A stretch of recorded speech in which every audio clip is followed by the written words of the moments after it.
Gente, eu, na verdade, vim orando ao Senhor, né? O que é que o Senhor gostaria de falar conosco essa noite. E eu acho tão interessante, irmão Damião, tu é uma bênção, tu é muito usado pelo Senhor, porque até o momento de entrar aqui, eu disse, Jesus, porque tem duas palavras no meu coração, assim, há um tempo queimando. E aí o irmão Damião começou o hino falando sobre Abraão. Eu disse, tá bom, Jesus, eu já entendi, é isso mesmo que eu vou falar. É, eu tenho algum tempo, alguns dias, eu até gravei um vídeo, mas não postei ainda no Instagram, em que o Senhor tem ministrado ao meu coração sobre passos maiores. E logo no iníciozinho dessa semana eu estava lendo a Bíblia e foi aí que eu disse, Senhor, e agora? Eu vou falar o quê? Porque tem duas coisas queimando no meu coração. Eu estava lendo sobre Gênesis, né? Quando Noé ele ainda está enfim, no barco, né? Na barca, e ele solta uma pomba e a pomba ela volta com uma folha de oliveira. E eu fui pesquisar, eu disse, Senhor, mas como é que. Na minha cabeça, né? Eu disse, Senhor, mas como é que depois de um dilúvio que foi 7 metros acima das montanhas, ou seja, destruiu tudo que existia na face da terra, pessoas, animais, aves, como é que vai aparecer uma folha nova de oliveira com tão pouco tempo, né? E eu fui pesquisar sobre a oliveira, gente, e eu fiquei assim, meu Deus, a Bíblia é surpreendente. Gente, a oliveira, as raízes da oliveira, elas conseguem permanecer vivas. Se elas forem maduras, elas conseguem permanecer vivas mesmo diante de inundações. E eu disse: Uau, como o Senhor é tremendo. Então, as próprias águas possibilitaram com que frutificasse e a oliveira rebrotasse em pouco tempo, porque as raízes da oliveira eram maduras e permaneceram vivas mesmo diante do dilúvio. E a Oliveira fala muitas coisas, né, gente, pra gente. Fala sobre a azeitona, fala sobre unção, sobre presença de Deus. E eu assim, meu Deus, e agora isso começou a queimar no meu coração e eu vou falar o quê com meus irmãos?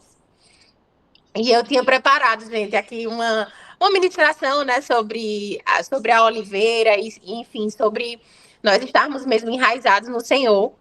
Mas desde o momento em que eu cheguei no hotel, o Espírito Santo continua a ministrar no meu coração sobre passos maiores, e essa é a palavra que vem no meu coração essa noite. E quando o irmão Damião começou o hino, que ele falou sobre Abraão, que é o primeiro versículo assim que tem assim no meu coração, eu disse, Senhor, é isso que nós precisamos ouvir essa noite. Então, eu queria compartilhar um pouquinho com vocês sobre algo que o Senhor tem falado muito forte ao meu coração nos últimos dias, sobre passos maiores, sobre estar debaixo de um passo de obediência que muitas vezes nos desafia. E aí eu queria ler com vocês lá em Gênesis, no capítulo 12, quando Abraão ele é chamado por Deus, em que ele diz assim, Gênesis 12, o chamado de Abraão. Então o Senhor disse a Abraão, saia da tua terra, do meio dos seus parentes e da casa do seu pai, e vá para a terra que eu lhe mostrarei. Farei de você um grande povo e o abençoarei. Tornarei famoso o seu nome e você será uma bênção. Abençoarei os que o abençoarem e amaldiçoarei os que o amaldiçoarem. Por meio de você, todos os povos da terra serão abençoados. Esses versículos, eles falam particularmente comigo porque logo que eu conheci ao Senhor, sempre que eu precisava de uma confirmação de Deus, e eu era um bebezinho assim na fé, o Senhor usava esses versículos para me confirmar direções. Sempre que eu precisava de confirmações, eu assistia uma ministração e era, gente, surreal. Sempre era esses versículos. Então, esses versículos, eles me acompanham desde que eu era um bebezinho assim na fé. E, meu Deus, eu passei a refletir porque, por diversos motivos, Abraão foi conhecido como o pai da fé, mas esses me surpreendem de uma forma muito poderosa, porque Deus chamou Abraão até então, né, Abraão, e o Senhor fez uma promessa, mas o Senhor pediu para ele simplesmente recolher tudo o que ele tinha, né, montar as trouxas, digamos assim, junta tudo e você vai para um lugar que eu lhe mostrarei. O Senhor simplesmente não disse, Beth, arruma tudo que tu tá indo para Salvador. Não, não foi assim. Foi, Beth, arruma tudo que você vai para um lugar que eu ainda vou te mostrar. Então, é você ter uma confiança em uma dependência tão grande em Deus que você simplesmente arruma e pega toda a sua vida e diz, Senhor, eu confio em dar um passo maior, mesmo sem eu saber exatamente para onde é que eu estou indo. Porque eu confio que eu ouvi o Senhor, eu sei que o Senhor falou comigo, e eu confio que o passo que eu preciso dar é o Senhor quem está falando para mim, e eu confio que esse é o passo que eu preciso dar. Eu sei que o passo que o Senhor está me pedindo é o melhor, independente da minha zona de conforto, porque, veja, eu penso que Abraão ele já tinha uma vida estruturada, uma vida confortável, né? Aqui fala sobre ele está ali no meio dos seus parentes, no meio, enfim, do seu pai, onde ele convivia com a sua família, e ele deveria provavelmente ter uma vida muito confortável ali, né? Mas ele ouviu a um chamado, ele ouviu o Senhor e ele disse: Eu escolho dar um passo maior para um lugar que eu ainda não sei, mas que eu sei que Deus está me chamando. Então, se Deus está me chamando para esse lugar, é o melhor lugar em que eu posso estar. E eu lembro, gente, eu acho que Beth não sabe disso um pouco da minha vida. Eu morei 10 anos em Salvador. E eu nunca na minha vida cogitei voltar a morar em Petrolina. Eu não sei se eu já falei isso aqui no Vigília e Oração. Eu nunca na minha vida cogitei voltar a morar em Petrolina, nunca. Inclusive, quando as pessoas me perguntavam, eu falava assim, só se acontecer um catástrofe, só se acontecer, tipo assim, alguma coisa extraordinária para eu voltar a morar em Petrolina, porque havia um pouco de orgulho no meu coração de dizer assim, eu não vou voltar, porque para mim parecia que eu já estava num lugar um pouco mais à frente, eu já estava numa capital, então minha vida começaria dali. Mas o Senhor me deu uma direção muito clara de que eu precisava voltar a morar em Petrolina e eu não entendia muito bem por quê. E olha que ele não falou comigo como ele falou com Abraão. Ele não me pediu para arrumar, trouxe e me mandar para um lugar que eu nem sabia onde era. Ele ainda me disse: você vai voltar. E é tão interessante, gente, que quando nós estamos em um lugar de obediência, as pessoas me perguntam, né, Carol, você sente falta de morar em Salvador? Eu não sinto falta. Né? Tem algumas coisas que realmente, né, algumas coisas do meu cotidiano que lá em Petrolina não tem, né, que eu gostava, né, da minha vida lá em Salvador, mas eu não sinto falta. Porque o lugar de obediência é o melhor lugar em que nós podemos estar. Mas isso não quer dizer que para mim foi fácil dar um passo desse. Porque, veja, eu tinha 10 anos que eu morava em Salvador, tinha uma vida lá, eu tinha a minha casa, eu tinha minha rotina, eu tinha os meus amigos. Só que a partir do momento, gente, que Deus nos chama a dar um passo, se nós permanecemos no lugar que nós não devemos mais estar, isso não nos cabe mais. Eu penso que se Abraão tivesse permanecido no lugar onde ele estava, ele não só não teria vivido tudo o que ele viveu, ele não só teria impedido que Deus abençoasse ali por algum momento toda uma geração, inclusive a nós também, como ele também estaria num lugar de desobediência e estaria em um lugar em que não cabia mais ele. Porque a partir do momento que Deus nos chama, aquele lugar já não nos cabe mais. E era justamente essa sensação que eu tinha. E eu não entendia ainda muito como o Espírito Santo falava comigo, mas eu tinha um incômodo sempre que eu estava em Salvador e eu dizia assim, meu Deus, parece que esse lugar não me pertence mais. E foi aí que eu comecei a perceber que talvez o Senhor estivesse me direcionando para Petrolina, porque sempre que eu estava em Petrolina, eu tinha paz, eu sentia que aquele lugar me pertencia.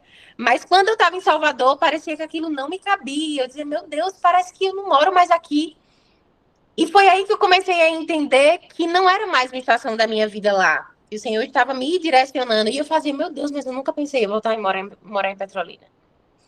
Mas o lugar de obediência é o melhor lugar em que nós devemos estar. E não é fácil, porque assim, é muito lindo na teoria, mas quando a gente é chamado para a prática desse lugar, de dar um passo muitas vezes maior do que nós achamos que podemos dar, meu Deus, esse lugar é muito desconfortável.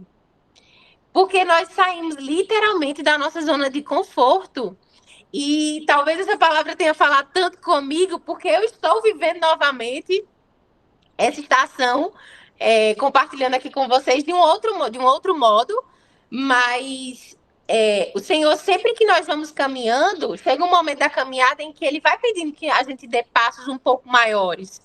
E isso nos tira da nossa zona de conforto. Isso pode ser um passo maior em um projeto que Ele nos deu, isso pode ser um passo maior, enfim, espiritualmente falando, para que a gente mergulhe mais. Cada um é chamado de um modo e em uma estação, porque nós estamos aqui todos juntos, mas cada um tem vivido uma estação em que o Senhor tem nos moldado de formas diferentes. E, meu Deus, como é desconfortável sair da nossa zona de conforto, em que nós já estamos aqui, ó, e tá tudo bem. E o Senhor diz, não, você não pode mais ficar aí. Esse lugar não te cabe mais. Você tem que dar um passo maior. E eu recebi, gente, uma palavra ano passado do pastor da igreja, né, pastor Diego, e ele pôs as mãos sobre a minha cabeça e ele disse, é tempo de passos maiores. É tempo de passos maiores. E eu amei, pastor, amei. E quando você recebe tempo de passos maiores, amém, amém. E esse momento ainda não tinha chegado, né? Mas esse momento agora chegou. E eu disse, Senhor, amém, Senhor, amém, amém, me esconde. Amém. Porque é desconfortável. Mas quando a gente escolhe obedecer, ouvir a voz do Senhor, e não só ouvir, não só dizer, meu Deus, mas será que é? Meu Deus, mas minha conta não paga. Meu Deus, mas minha capacidade e a minha sabedoria não supre. Meu Deus, e agora? Como é que vai ser isso? Aí você diz, Senhor, é isso aí. Eu vou ter que ir. Eu vou ter que dar um passo. É aquele negócio que todo mundo aqui já deve ter ouvido. Primeiro você bota o pé, aí depois Deus bota o chão. É literalmente isso. E aí você fala, meu Deus, é hora de ir.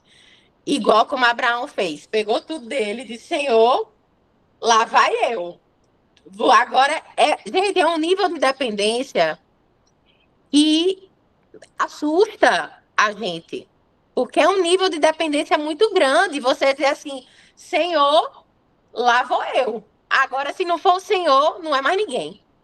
E aí eu me lembrei, gente, da passagem, né, lá em Mateus 14, 25, que é a passagem do... Eu vou ler aqui para vocês. Que Pedro anda sobre as águas. 14, 25, que fala assim: alta madrugada, Jesus dirigiu-se a eles andando sobre o mar. Quando o viram andando sobre o mar, ficaram aterrorizados e disseram: é um fantasma. E gritaram de medo. Mas Jesus imediatamente lhes disse, ou seja, ele disse a todos: coragem, sou eu, não tenham medo. Senhor, disse Pedro, se és tu, manda-me ir ao teu encontro por sobre as águas. Venha, respondeu ele. Então Pedro saiu do barco, andou sobre as águas e foi na direção de Jesus. O restante, a gente vê que Pedro ele olha para o vento e ele tem medo e começa a afundar, mas eu não queria focar nisso aqui, hoje. Eu queria focar na ousadia de Pedro de dar um passo sobre as águas. Porque muitas vezes a gente foca na parte em que Pedro começa a afundar. E sim, Pedro olhou para as circunstâncias e começou a afundar. Ele tirou os olhos de Jesus. Mas veja, Jesus se portou a todos que estavam ali. Todos estavam aterrorizados, todos estavam com medo, todos estavam sem entender o que era aquilo que estava andando sobre as águas. Meu Deus, o que é isso? E aí o Senhor falou com eles, eles ouviram a voz de Jesus. Quem anda com Jesus ouve a voz de Jesus e reconhece que é Jesus que está falando. Eles ouviram a voz de Jesus. Só que só um teve a ousadia de dizer, Senhor, deixa eu ir. Deixa eu ir até você. Deixa eu experimentar. Deixa eu viver disso que é maior. Não, eu não quero ficar só aqui no barco. Eu quero viver isso que é maior. Só um teve coragem. O restante até viu que era Jesus depois, ouviu. Mas só um teve coragem de dizer, Senhor, eu quero mais. E aí, mais do que isso, gente.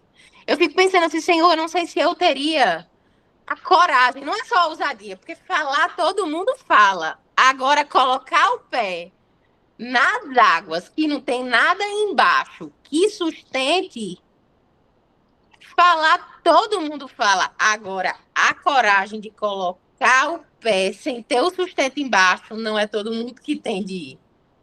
E ele foi. É como se o Senhor dissesse assim, ele dissesse assim, eu quero ir, o Senhor dissesse, venha. Mas na hora que você vai botar o pé, eu disse, Jesus, eu não sei se eu tinha essa coragem que Pedro teve. E é justamente essa sensação, quando a gente vai dar um passo maior, de você dizer assim, Senhor, não tem nada embaixo. É um nível de dependência tão grande que você fala assim, se não for o Senhor, despenca aqui e já era. E Pedro foi, porque Pedro ouviu e disse, eu vou dar um passo maior, eu quero mais. E muitas vezes o Senhor nos chama para um mais e não necessariamente um passo maior. É como eu disse, cada um vive uma estação diferente. Às vezes um passo maior é um mergulhar maior, é uma renúncia maior, é um priorizar maior. E muitas vezes o Senhor, nós ouvimos o Senhor falar conosco e nós falamos assim, Senhor, mas será que é o Senhor mesmo? Será que é isso mesmo? Será que eu vou fazer isso mesmo? Não, Senhor, mas assim, é muito Senhor. Não dá. E aí eu fico, Senhor, mas eu preciso de uma confirmação, Senhor, porque assim, é um romper muito grande, né? E eu fico debatendo com Jesus. Jesus, mas é um romper muito grande. Eu preciso que o Senhor me confirme. E agora, Jesus, e a gente já ouviu o Senhor falar conosco, que nós temos o Espírito Santo que habita em nós. E muitas vezes, gente, a maioria das vezes, que nós precisamos dar passos grandes, isso vai nos trazer um medo mesmo. Vai nos trazer, meu Deus, e agora? Como é que vai ser? Porque se der errado, vai dar muito errado.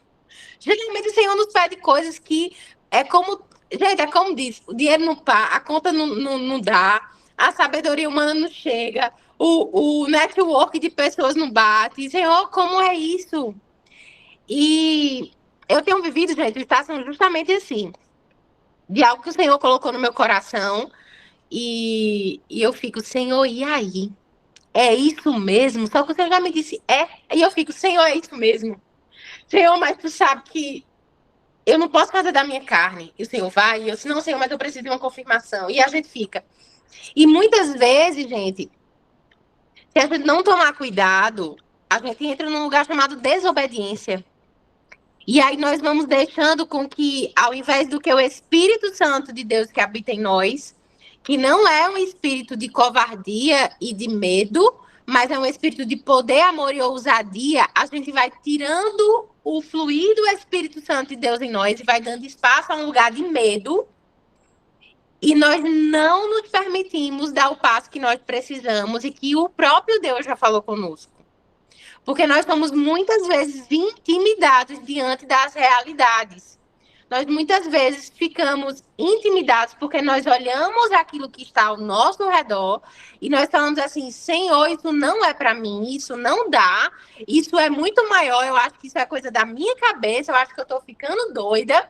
Engraçado, minha gente, porque só Suzana na minha vida, né? Porque eu fico, Suzy, mas eu tô vendo isso. Mas, Suzy, mas eu tô achando assim. Assado, Suzy, agora, assim, sim. Aí teve um dia dessas, Carol, o senhor tá te mostrando. Não sei que a gente fica, meu Deus, mas eu acho que eu tô ficando doida, né? Eu fico, Suzana, eu acho que eu tô ficando doida. Porque, Suzana, eu tô vendo isso, eu tô vendo aquilo. Porque a gente sabe, gente, quando o próprio Deus tá falando com a gente tem essa convicção, mas muitas vezes a gente acha que é coisa da nossa cabeça, né? E a gente fica assim, meu Deus, mas eu tô ficando doida. Mas eu acho que isso é coisa da minha cabeça. E eu fico. Muitas vezes a gente tem um temor tão grande do Senhor que a gente fica, Senhor, mas eu não quero fazer da minha carne. Senhor, mas eu não quero fazer da minha cabeça. E eu fico, meu Deus, mas isso é. E o Senhor tá dizendo, vai. Vai, coloca o pé nas águas, vai, experimenta, dá o passo. Porque se a gente não fizer isso, gente, tanto nós vamos ficar em um lugar que não nos cabe mais e que vai nos gerar uma desobediência, como também nós não vamos viver a promessa do que Deus tem para nós, porque nós somos cooperadores do Senhor nessa terra, né? Do céu cai chuva, bênção, mas nós temos que cooperar e caminhar de acordo com aquilo que Deus nos pedir. Se a gente ficar parada onde não nos cabe mais, não tem como o Senhor operar se nós mesmos não cooperamos com a bênção, com a promessa. Então, nós temos que caminhar de acordo com a palavra que Deus nos determinar. E eu tenho sentido isso em meu coração, que é tempo de passos maiores, é tempo de rompimento, e é tempo de viver e experimentar das promessas de Deus ainda esse ano. Eu creio nisso, eu creio que se abre uma estação de passos maiores, passos mais ousados, que talvez nos peçam uma renúncia maior, talvez de cada um de uma forma, mas eu creio que há uma estação que se abre de passos maiores, mas também de uma graça maior, de uma capacidade maior que vem do alto, de uma sabedoria que não é nossa, né? De recursos que vão vir, que a gente vai se surpreender, porque o Senhor quer fazer, o Senhor quer operar, o Senhor quer cumprir aquilo que Ele já determinou para as nossas vidas, mas que nós precisamos ser cooperadores daquilo que o Senhor quer realizar em nós e através de nós. Porque se nós ficamos em um lugar que não nos cabe mais, nós não vivemos aquilo que Deus tem para nós. E nós também não possibilitamos que Deus nos use, seja através de nós o Senhor derrame bênçãos. Porque Abraão, ele não só viveu a promessa para a vida dele, mas hoje nós somos descendência de uma fé e de uma obediência radical. Que eu mesmo olho para o Senhor e falo, Senhor, eu preciso ter uma ousadia dessa, eu preciso ter uma fé dessa, porque eu acho que eu ainda não tenho. De pegar tudo e dizer, eu tô indo, não sei para onde é que Deus vai me mandar, eu tô indo. Não sei qual vai ser o recurso, eu não sei onde é que eu vou morar, eu não sei do que é que eu vou comer, mas eu vou, porque Deus me mandou. É algo radical, é uma fé ousada que eu, Carolina, ainda não tenho. Preciso falar isso para vocês, né? Porque eu não tenho essa fé ainda. Senhor, eu falo, Senhor, talvez por muito menos e por muito pouco a gente ainda duvide, né? E, meu Deus, por que que esse homem foi tão grande? Por que que esse homem foi tão ousado, o pai da fé? Porque ele foi corajoso, porque ele foi obediente, ele foi radical. E a gente precisa ter uma fé radical quando a gente sabe, porque sabe que é Deus que está falando com a gente. E é tão interessante, gente, porque a palavra, antes de falar com as outras pessoas, elas primeiro falam com a gente. Então, a pessoa que mais está sendo ministrada nessa noite, acreditem, sou eu. Mas é tempo, gente. É tempo da gente viver as promessas de Deus. Não é tempo de nós sermos as pessoas a impedir as bênçãos que Deus tem para nós, porque nós somos os filhos.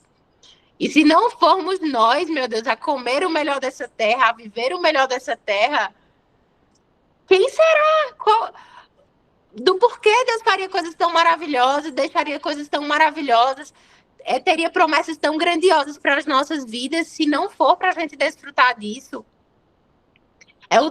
É tempo dos filhos se posicionarem como filhos, e é tempo de nós que conhecemos a voz do Senhor, que conhecemos a Ele, não só as promessas, mas conhecemos do caráter de Cristo, do caráter do Senhor, e do quanto que Ele é bom, de nós termos uma confiança, uma obediência e uma fé tão ousada de dar passos maiores, ainda que isso nos assuste, ainda que isso nos tire da nossa zona de conforto. E é basicamente isso que eu queria compartilhar com vocês essa noite.